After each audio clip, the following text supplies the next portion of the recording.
Before Gunjur became the town we know today, it began as a small Mandinka settlement called Fayumku, founded by a man named AYIBOBO. He came from the Kabu Empire and settled with his family near the Atlantic Ocean. But they were not alone. A Bainunka family, known as the BI people, were already living in the area.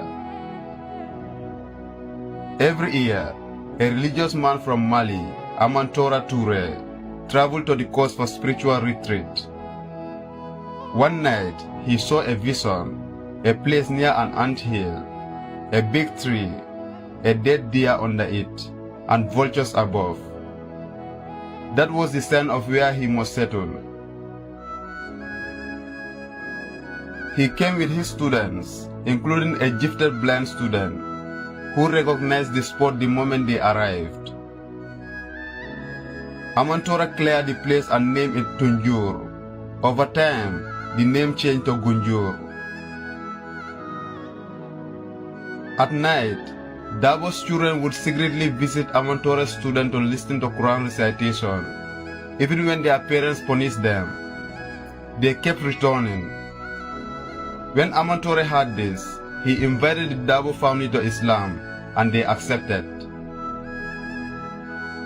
And this is how two families, one Mandinka, one Bainunka, joined together and built the Muslim village in Kombo. Daboba became the Alcalo, Amantore became the Imam. Gunjur later moved inland for safety, first to Tumbuto, then the present site.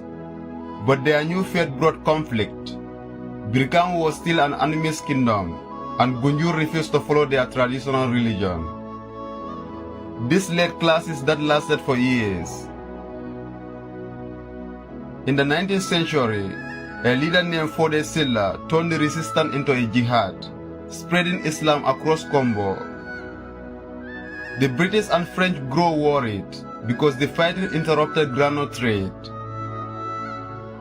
So they attacked Gunjur from the sea and burned it to the ground.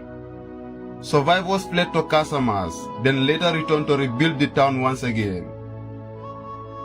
After colonial rule divided Kombo, Gunjur became part of Kombo South, and leadership naturally went to the Toure family, a legacy that continues today. Gunjur's story is the story of courage, faith, migration, destruction, and rebuilding. A town that's shaped by two families, strengthened by Islam and protected by history. Haiti is on the brink of collapse, and this is why. Before 1804, Haiti was France's wealthiest colony. It was called Saint-Domingue. Enslaved Africans under French occupation produced about 40% of the world's sugar and 60% of the world's coffee. Business was booming, but this was slavery. And as one could imagine, the slaves wanted freedom. In 1791, thousands of slaves gathered together at a secret meeting called the Bois Cayman ceremony. There, leaders and slaves vowed to fight for their freedom. And within days, tens of thousands of slaves rose up. They burnt down plantations, they killed slave owners, and they completely dismantled the system that was enslaving them. The revolt spread like wildfire. By the end of the first few weeks, over 1,000 plantations had been destroyed. What started as a slave rebellion turned into a full-scale revolt. France tried to fight back, but they were no match for the enslaved Africans. Over the next 10 years, the uprising evolved into a war for liberation. And in 1804, after defeating Napoleon's forces, the slaves won and Haiti was born. It was the world's first black republic. It was the only nation ever created by a successful slave revolt. But now that they were free and had their own country, the only question left was how they were going to run it, especially with no money, no allies, and no trade. So here's what happened. A man named Jean-Jacques Dessalines, one of the top generals during the revolution, became Haiti's first leader. He declared himself the emperor and vowed to protect the freedom that they had won at any cost. Dessalines' idea was to rebuild the country's economy using the same plantation system as the French colonists. All of Haiti's wealth had come from sugar and coffee, so he tried to keep that running.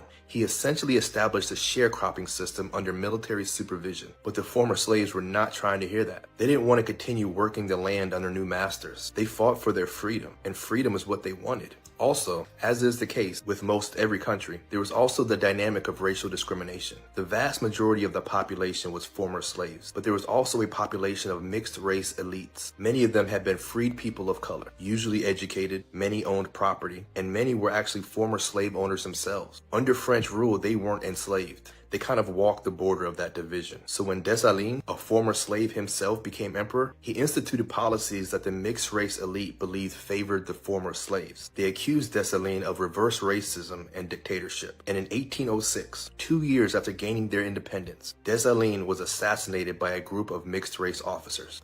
After Dessalines' death, the country split into two rival factions. In the north, you had a black leader named Henri Christophe, and in the south, you had a mixed-race leader named Alexandre Pétion, and they both had very different philosophies on how to rule. Henri Christophe in the north created a monarchy modeled after Europe, and he crowned himself king. King Henri I. He believed Haiti could only grow through discipline, production, and military strength. He kept the plantation system alive. Former slaves worked for pay under military supervision. The South took a more liberal approach. Alexandre Pétion broke up the plantation system, and he gave land back to the soldiers and the peasants. He gave the people autonomy and freedom to farm their own lands. As years went by, the people in the North grew weary of the heavy taxation and the oppression that felt similar to slavery. Thousands of people fled the North for a freer life in the South. And by 1820, Christophe was facing a mutiny by his own army. On October 8th, they stormed his palace, and rather than being captured or killed, he shot himself with a silver bullet. 2 years prior to this, Alexandre Pétion had died of yellow fever, though many believe that he was poisoned. Before Pétion died, he chose his protege, Jean-Pierre Boyer, another mixed-race general, to be his successor. And when Christophe died in the north, Boyer quickly moved in with the promise of peace, stability, and an end to forced labor. And he once again reunited Haiti as one nation.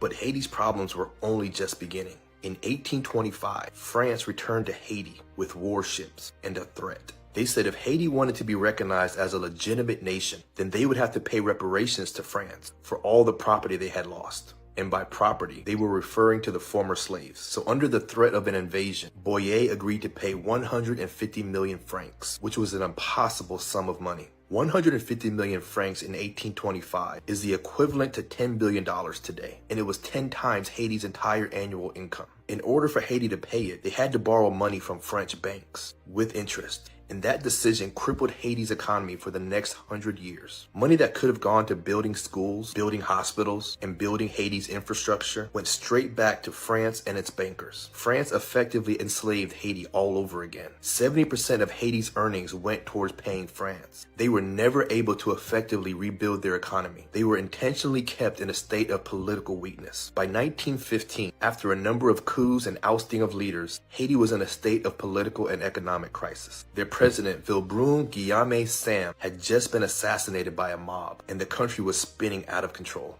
Enter the United States. Not only France, but also Germany had been growing their influence in Haiti. But the problem was that Haiti is located in the Western Hemisphere, which means that according to the Monroe Doctrine, Haiti falls under U.S. jurisdiction. So on July 28, 1915, after Haiti's government collapsed after the death of their president, the United States sent in the Marines, and they invaded Haiti under the premise of restoring order, which essentially meant that America was going to take over Haiti before Europe did. The U.S. Marines battled against Haitian resistance fighters, known as the Cacos, but ultimately the U.S. won, and they installed a pro-U.S. president, and through him the United States ruled Haiti for the next 20 years, until 1934. America controlled Haiti's ports, their treasury, and even the printing of their money. They rewrote Haiti's constitution to allow foreigners the ability to purchase Haitian land, which had been banned ever since their independence. They also imposed forced labor, sending thousands of Haitians to work on U.S.-led projects under armed supervision. Any signs of rebellion were immediately crushed. Hundreds of Cacos fighters were killed. Over the years, the U.S. occupation of Haiti grew very unpopular, and in 1934, Roosevelt ordered the withdrawal of the troops, ending the occupation and restoring Haiti's independence. But as history has told, time and time again,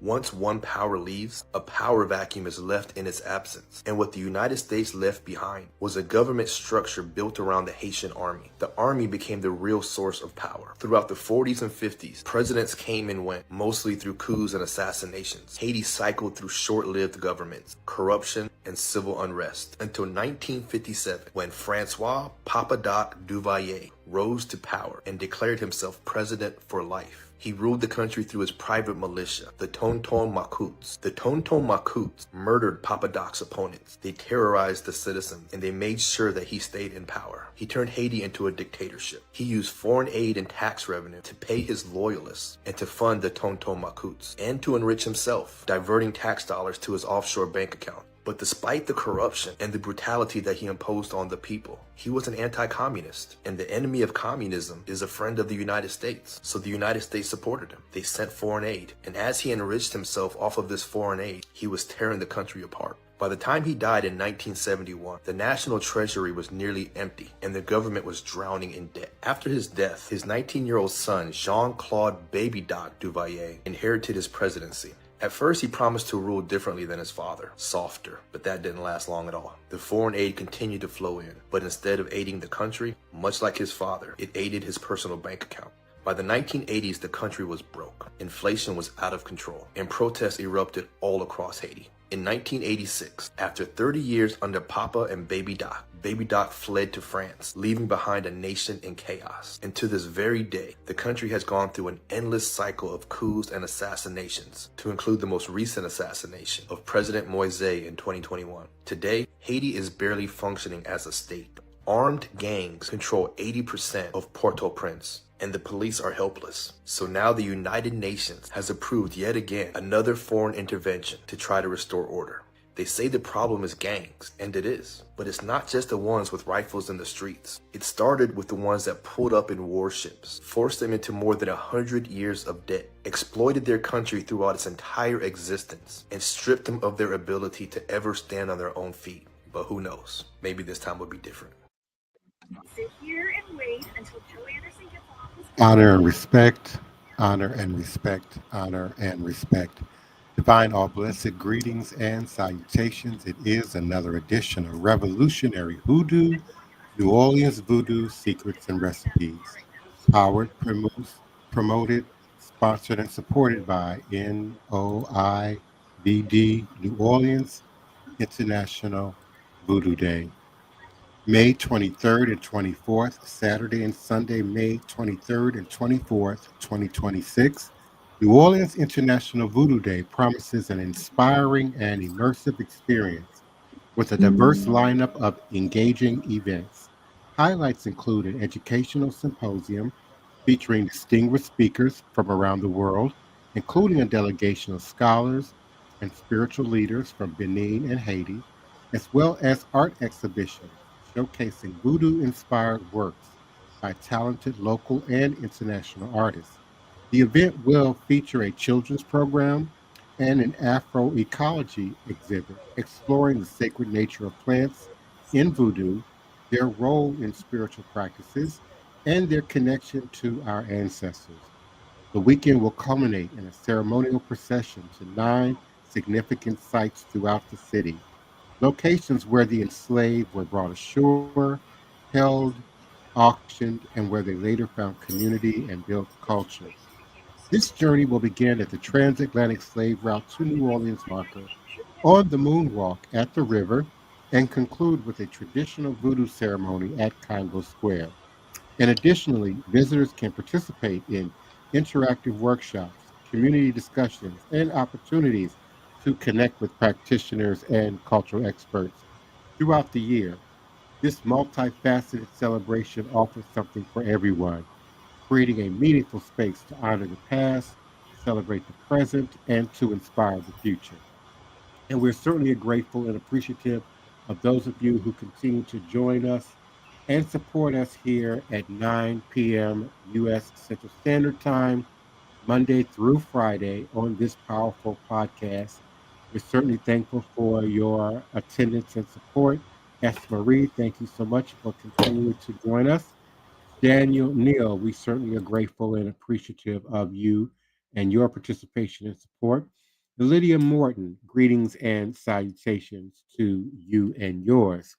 And I will be unmuting my beloved co-host momentarily, community activist, Queen Mother, Sister Toni Val Martinez, my godson, Tyson Horn, and our executive producer for our Respect the Voodoo docu-series coming soon, our beloved Elder Reggie Green Soap, leader and founder of Shrine of the White Cloth. Tyson and Elder Reggie are members of NOIVD, and Tyson is also an initiated member of the Source. Joshua Nylan Tanner, my first priest, my wild man, Black Hawk Voodoo, our armor bearer, also an initiated member of the Source and a faithful team member for NOIVD. And I want to introduce my beloved godchild. She may or may not join in. We'll see. And her name is Nikishia, and we want to greet her and thank her for joining us on the panel. We are talking tonight about keeping the door open, creating sacred space. The creation and maintenance of sacred space is critical to all that we could ask, think, create, or even imagine. And certainly in voodoo and building relationships with the Loa and the spirits in Louisiana. You know, people think sacred space is something you just set up. Like you go to the store, buy a few candles, maybe a statue, and boom, there it is. But in voodoo, in Louisiana voodoo, sacred space isn't just a table with pretty things on it. It is a living thing. It breathes with you, it listens, it remembers. When I first built my altar, I thought I was making a place for the spirits to come to me. But over time, I learned I was also making a place for me to come and meet them, a bridge, if you will, a doorway. And like any doorway, it needs to be kept clean, strong, and welcoming. In voodoo, we call the spirits Loa, sometimes Orisha, Abason, but the spirits nonetheless. And each Loa has their own tastes, their own colors, their own rhythms. Some like rum, others like coffee, some want flowers, others want a cigar and a song. And you don't just throw everything together. You learn their preferences like you learn the habits of a dear friend. You listen, you pay attention. And here in Louisiana, our voodoo traditions carry the heartbeat of Africa, the whispers of Haiti, and the deep roots of this island. The Mississippi River, the cypress swamps, the Spanish moss, the humid air, they all hold memory, ancestral memory. And when you build sacred space here, you're not just calling Marie Laveau and the Loa and the spirits and the ancestors. You are indeed calling ancestors who walked these streets, who prayed in secret, who sang in the night so their children could remember. And creating that space starts with respect.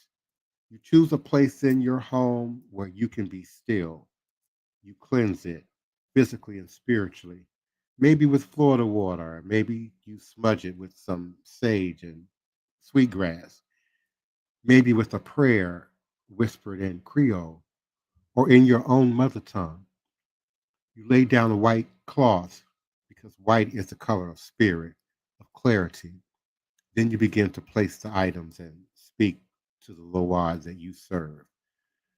But here's the thing, once you've made that space, you can't just leave it there like a forgotten shelf.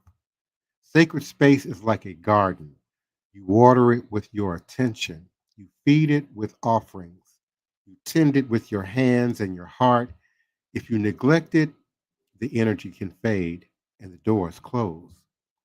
And building a relationship with the Loa, with the spirits, that's not a one-time ritual. It's a lifetime of conversation. You greet them in the morning. You thank them when they help you. You apologize when you forget. You keep your promises, and you don't just ask for things, you give. You serve. You give time. You give song. You give the joy of your presence and your energy.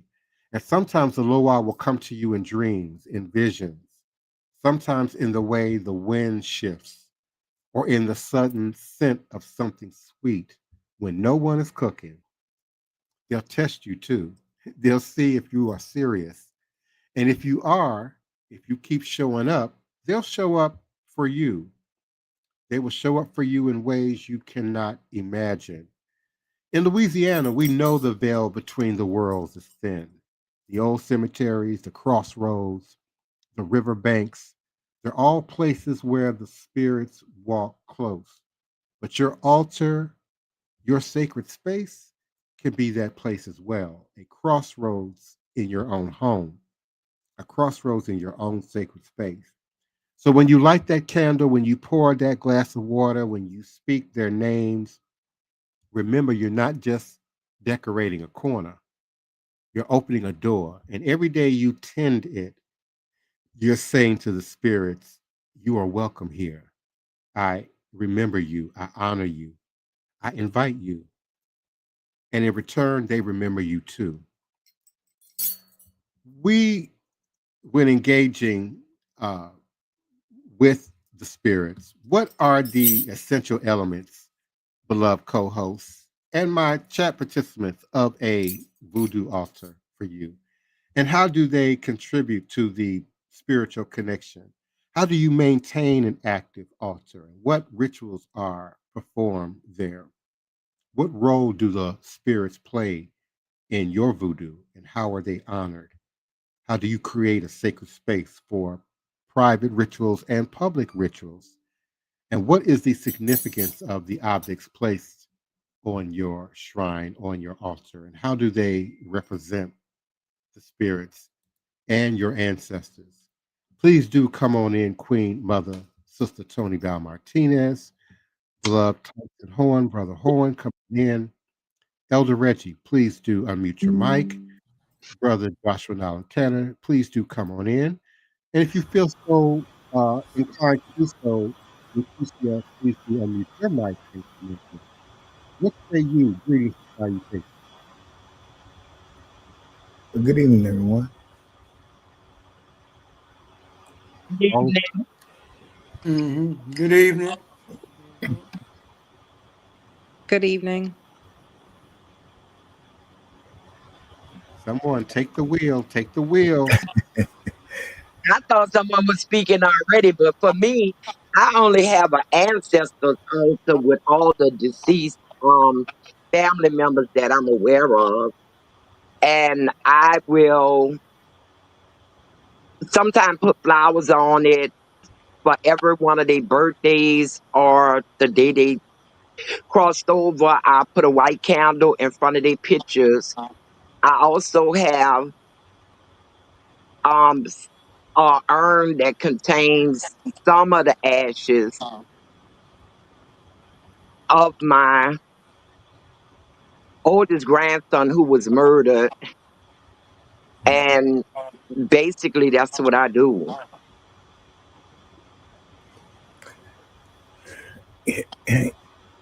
Well, can I come in and add something? Thank you, Sister Yes. Toni. Thanks, everyone in the collective audience and our esteemed panel tonight.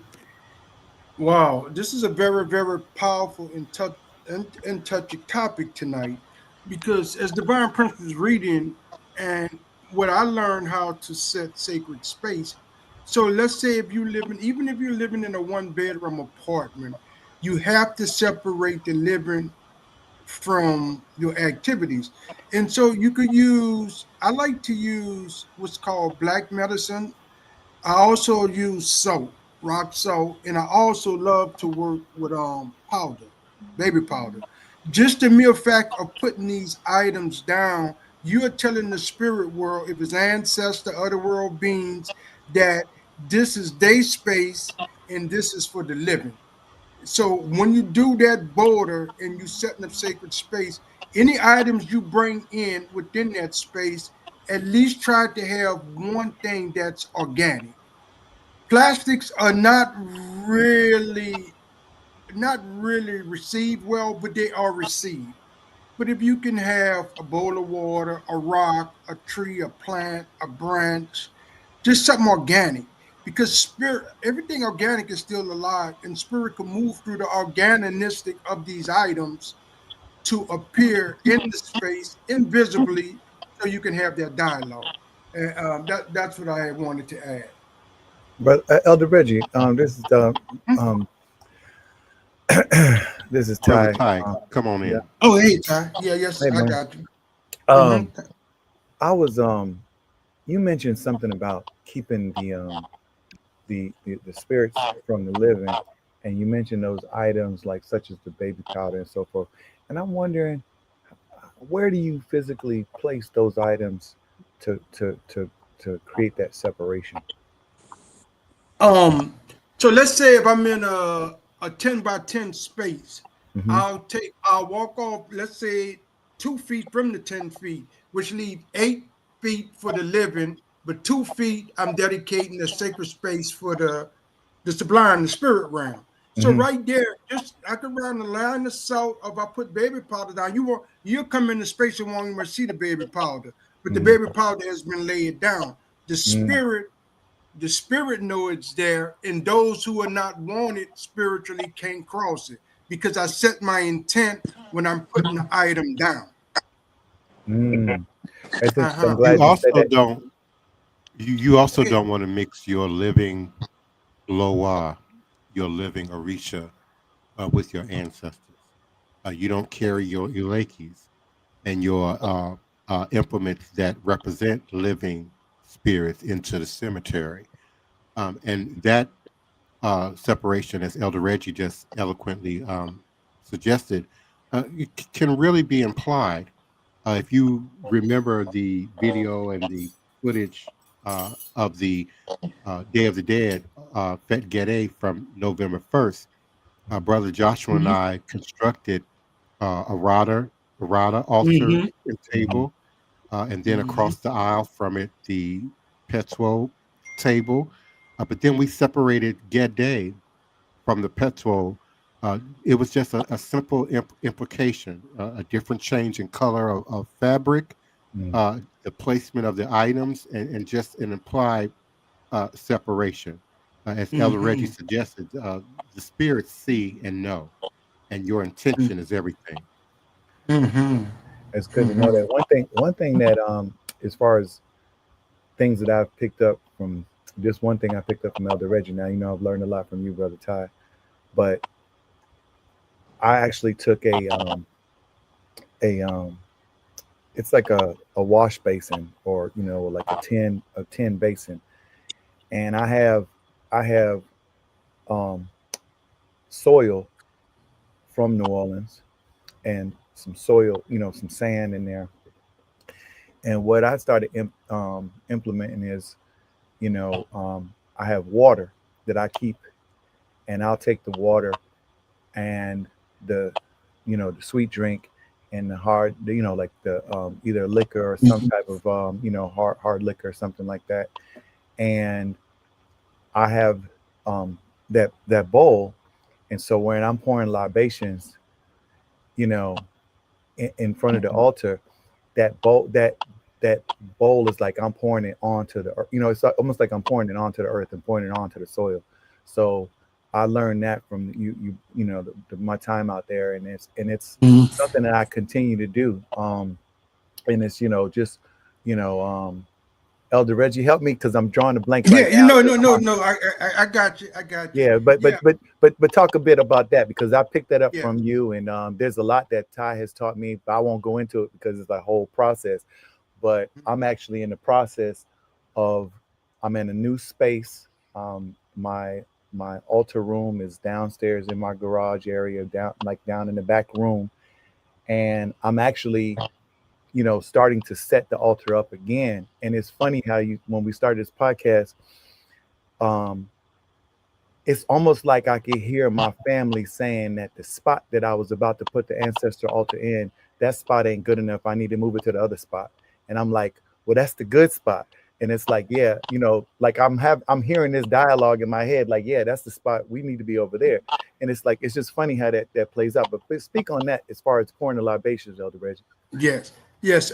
What it is, you especially from the Congo cosmogram, and when you're dealing with the ATRs, the four elements is key.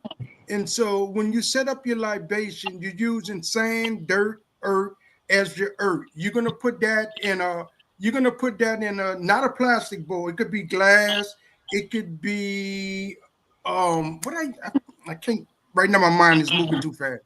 But anyway, It could be you set up a clay. bowl, a calabash. That's what I usually use. Mhm. You set up a calabash or a glass or vase or something of that nature. You put your dirt within the calabash. Your dirt represents earth. You're going to use water for your libation, which represents water. You're going to use alcohol, normally gin or rum, and that's going to represent fire. And then the sweet drink, because the essence and the aroma of the sweet drink represents air. And therefore, you have the four elements within your libation coming together. And as you speak your invocation within your libation, you now are activating. So if your intentions need to go to your ancestors, the ancestors on alert that you're about the business. You're bringing in offerings, and when you bring in offerings to the spirit, they usually honor your request. And that's the formula, the way you do it. Gotcha. And you should have some outside area that you deem sacred to remove the aging produce and whatnot from, and don't just throw it out or throw it in the trash, but carry it to that sort of symbolic burial ground, if you will. When I first moved to New Orleans some 30 years ago now, I would actually bag up those items and I would carry them to the cemetery. And I'm not going to say what cemetery, where, or when, but I would carry them, in a brown paper bag, never plastic. Like Elder Reggie suggested, plastic is really a no-no. It's not natural. It's not organic. And then I would place it, behind a tree or tuck it, behind a rock. But creating a space for your ancestors in your home, but also acknowledging them and pouring libation directly on the ground, much like you would, an actual burial place, is also critical to the process. I say yes. What say you, Joshua? Are you with us? Joshua helps us a great deal in terms of altar work here in the house, but also at La Source. But he might not be in a place where he can speak.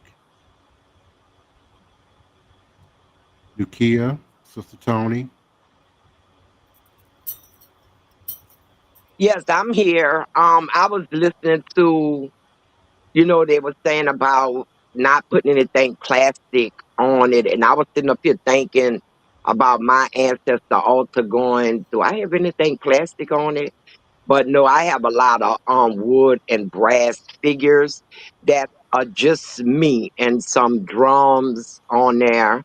That's just me putting something on there because as far I don't really have anything that's associated with any of my ancestors to place on the altar other than, my grandson's ashes. But I do put flowers on there from time to time, and water from time to time. But this is mostly I do that when it's around their birthdays, or like I said, the days that they're deceased. And when the brother was talking about, he could hear him talking about don't put the sacred space on that side, put it on the other side. I've had that feeling too with my mask and my items, artifacts that I put. Whenever I move to a new house, I have to wait and stop. And if I place something somewhere, I always seem to know it don't want to be there because it'll fall off the wall. And if it falls off the wall, I'll put it in another space. I found out that certain masks that I put together for a good while, it took me to figure it out. Two masks I had, if I put them side by side, one or the other would always fall off the wall for no apparent reason. Mm. So in my mind, I decided, well, they don't want to be next to each other, so I'm moving one of them. I'm moving one of them, and I have one that always must face my front door. It's my protector, so nobody comes in that's not wanted into my house. Is I would fall out if I didn't have that mask looking at my door. Mm. And as far as outside, I've created a sacred space in the front of my house by putting up a bottle tree. Mm-hmm. Mm. I have a bottle tree in my garden, which is full of aloe vera and wandering Jew. That's the two. I used to put different flowers in there, Mm. like with the season, but then my spirit just told me to let the aloe vera take over. Mm-hmm. And that's basically what's happened. The aloe vera and the wandering Jew has taken over my flower bed. But my bottle tree with the blue bottles on it, that's my sacred space for outside, right in front of my porch. Mm. Mm-hmm. That's pretty impressive, Sister Tony, especially with the bottle trees. And a lot of the ones I still see around are usually Hank blue, and sometimes people use the green ones too. Mm. Because when spirit are moving around, these particular colors arrest them. I don't know the energy behind it, but I know the energy arrests certain spirits, and so that is good to always have those bottle trees. It also some of the cemeteries in New Orleans, I don't know if they still do it. They used to put broken glass around the let's say the brick wall of the cemetery. They used to put broken glass up there, and the broken glass once again would tell these spirits that this is a subliminal space. Don't cross over. Mm. I don't know. I just don't know the energy behind it, but I know it worked. Well, you know, the blue bottles was really a reference to Hank Blue. If you go through the certain parts of the French Quarter, the Garden District, you'll see the roof section of many people's stoop or front porch painted blue. Sometimes the whole front part of the house will be painted blue. And it was said to distract and deter spirits or hates that could not cross water. So the blue glass, the blue bottles would sort of mimic that. And I think even with the green, especially in New Orleans, Louisiana, with the swamps and the bayou, you're still mimicking, vegetated water, swampy, green, water. So I think the deviation of color is probably more effective than not. There was while you were talking, Divine Prince, I googled something, and just in the first thing that popped up, and it was like, what is the significance of a blue bottle tree? And one of the things said a blue bottle tree is a tradition from the Congo brought to the Americas by enslaved people to trap or ward off evil spirits. The blue bottles, traditionally cobalt blue, lure spirits in at night, but they become trapped and they are then destroyed by the morning sun. This practice is a form of folk magic originally intended to protect homes and gardens and has become a significant cultural art form in communities like the Gullah Geechee.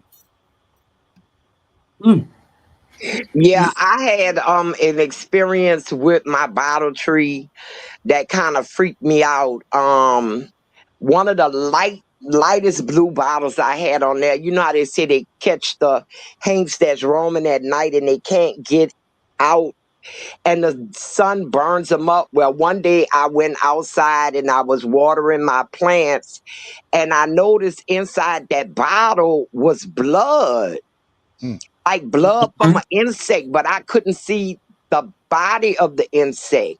Like something had bled inside the bottle. So I called my friend who comes down here and I say, look what's inside of the bottle on the bottle tree.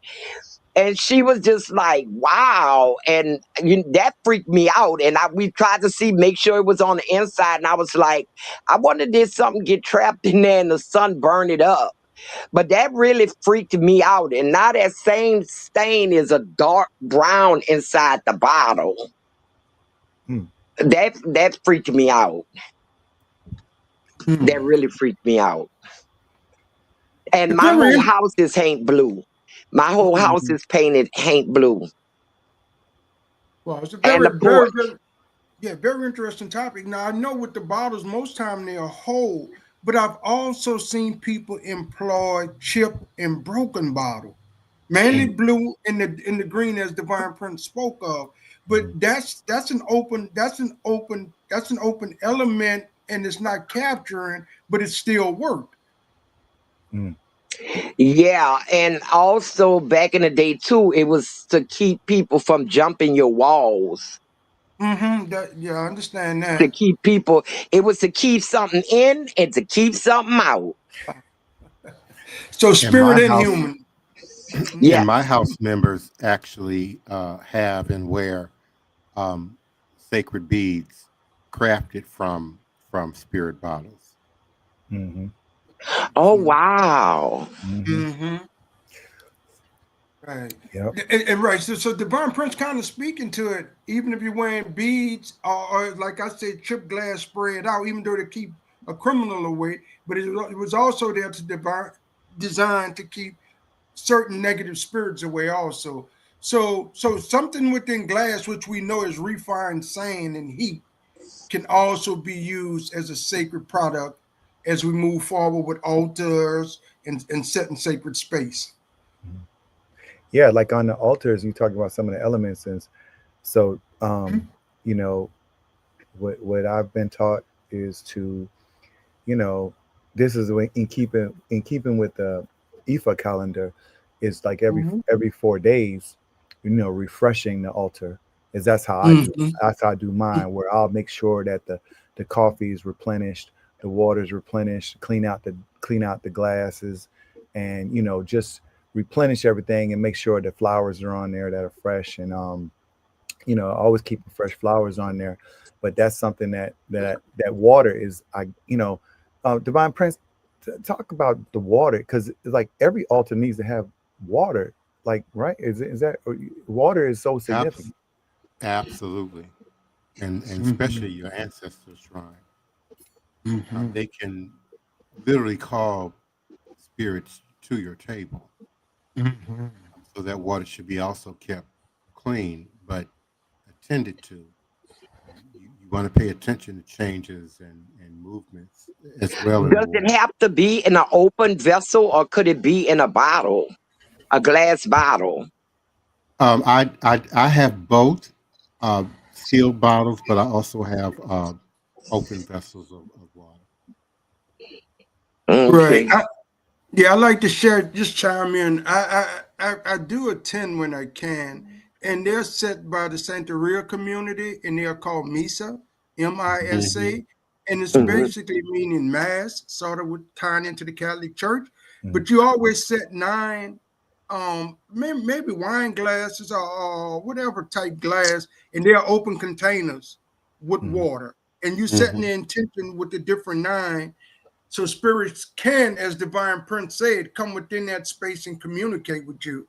But they do it through Misa, which is it's a direct event where you bringing forth spirit within that moment. But throughout your daily libation with your ancestors that you're having communications with, you don't need 9 cups of water. You could just use 1, or you could use whatever to your liking. I wanted to speak on that because as Divine Prince was speaking on it, and he just was on the money with it, and I just wanted to add that. Okay, we've once again come to the end of our program. I'd like to thank everyone in the listening audience and also everyone on our panel. It was a good subject. I learned some things, and I still have some questions, but time is at a limit. I would like to take this time for the Divine Prince to acknowledge our listening audience, Thank you so and much, then Ad turn it Walker. over. Go ahead. Thank you so much, Ad Walker 5477. We appreciate you joining us tonight. Aquarian Red joined. Thank you so much. Cosmos here and Joy loves kisses. We certainly appreciate you. Inferno Photos, thank you for stopping by. Lucky Madison joined. Cuff Valerie joined in Instagram. Danu Clan, I believe I pronounced that right, joined. Shells28, thank you so much for stopping by. Alvin Copeland, we certainly do appreciate you. Jibola, Anish, we appreciate you stopping by. Cam, thank you. And Nisi2095, thank you so much for coming through. And Problems, we certainly appreciate you for joining us. And we look forward to you joining us again tomorrow night at 9 p.m. Central Standard Time on a social media platform near you. Yes. Thanks, Divine Prince. I'd like to do our advertisement. Our next new moon ritual prayer and application ceremony, it will occur tomorrow, which is Friday, November the 21st, in the sign of Scorpio. It's going to be at 6:30 p.m. at 710 Cluet.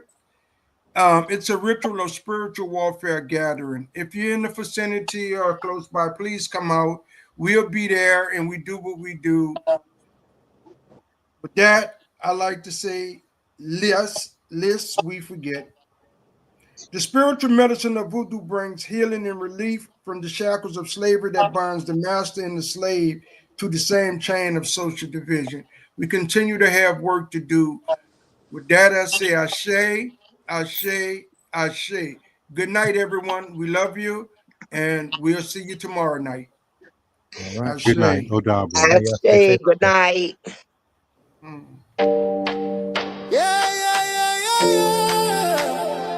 Fire upon them. Drums of Lagos, bass of Kingston. Clash sound fi expose the fiction. Listen, pretenders, changing face like chameleon. Pretenders, no roots, no dominion. Fire. Say grandma chucked up princess DNA don't blend. Your DNA is from Africa, you're not Native American. Pretenders, changing face like chameleon. Pretenders, no roots, no dominion. Fire. Say grandma chucked up princess DNA don't blend. Your DNA is from Africa, you're not Native American. Yeah. Looking at the mirror, reflection and light. Faking up history, deny. Claiming Hebrew Pharaoh, even Scottish blood. But the truth in your veins run deep like flood. Talking 7-foot aliens landing in the land. Now you're wearing costumes, playing every hand. Culture appropriation from every nation. But the roots of your story miss foundation. Pretenders, changing face like chameleon. Pretenders, no roots, no dominion. Say grandma chopped out princess DNA don't blend. Your DNA is from Africa, you're not Native American. You bashing by rashes on the daily scene, but when fame comes, suddenly claiming the gene. Double-faced talk, contradiction, loud confusion in the heart, still boast to the crowd. Egyptian crown, Hebrew scroll, Scottish bagpipe, still can't fill the hole. Trying on cultures like clothes from a rock, but the tag on the soul say Africa back. Pretenders, changing face like chameleon. Pretenders, no roots, no dominion. Say grandma chopped up princess DNA don't blend. Your DNA is from Africa, you're not Native American. Pretend not the bloodline, pretend not the shrine. Claiming every story but you can't claim mine. Truth stand firm, time after time. See the warriors of Africa standing proud while pretendians whisper. Falsehoods loud, claiming every tribe, every creed, every face. Still losing themselves, can't find their place. Choctaw lie, Cherokee disguise, but the test results cut through the lies. Roots don't bend to the will of a fraud. Africa sing on the drums of God. Pretendians, changing face like chameleon. Yeah. Pretendians, no roots, no dominion. Say grandma Choctaw Princess DNA don't blend, don't match. Your DNA is from Africa, you're not Native American. Pretendians, history bend like a broken pen. Pretendians, Africa, call again, again. Whoa, yeah.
Please, allow me to show you something.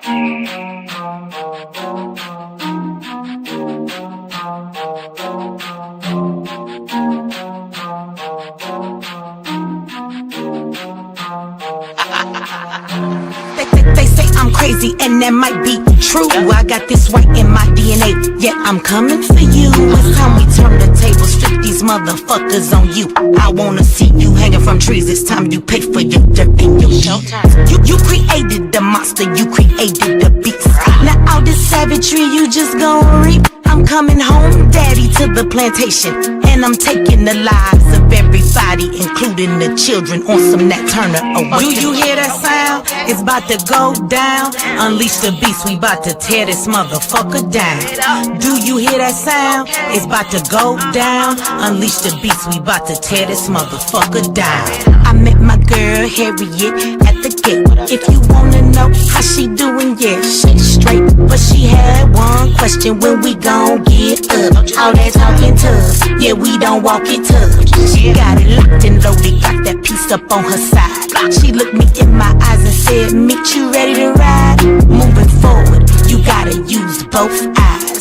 Watch your front and watch your back. Keep your hands up on your gas. Do you hear that sound? It's about to go down. Unleash the beast, we about to tear this motherfucker down. Do you hear that sound? It's about to go down. Unleash the beast, we about to tear this motherfucker down. He sit at the table, but he don't order no bacon. He greet me in those words, assalamu alaikum. Got them glasses on his face and them waves in his head. He go by the name of Detroit Red. He looks me in my eye and says, "You only get one try. Know that your biggest opposition will come from the inside. I know you wanna love them all, but don't even try, because they'll smile up in your face while plotting your demise." Do you hear that sound? It's about to go down. Unleash the beast, we about to tear this motherfucker down. Do you hear that sound? It's about to go down. Unleash the beast, we about to tear this motherfucker down.